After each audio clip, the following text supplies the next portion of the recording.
He was the first to give Boris Johnson a welcome to Downing Street, but has Sir Mark Sedwill outstayed his own? Well, good morning, everybody. The man who sits beside the Prime Minister as his most senior civil servant will soon serve no longer. Tonight, a short letter left much to be read between the lines. The government's focus is now shifting to domestic and global recovery and renewal, he told the Prime Minister. We have agreed that I will stand down and leave government service at the end of September. Boris Johnson replied by hand, "As Prime Minister, I have particularly appreciated your calm and shrewd advice. After serving for decades with great distinction and unflappable good humour, I believe you've earned the gratitude of the nation."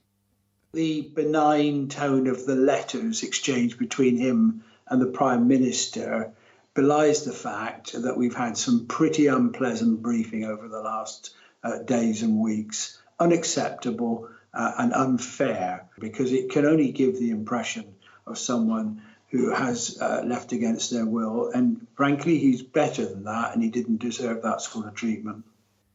The suspicion is that another figure behind the scenes was less applauding of Sir Mark's work. Dominic Cummings has made no secret of his desire to reform the civil service. Mr. Frost, what's on the agenda today, Mr. Frost? And tonight, one change has already been made.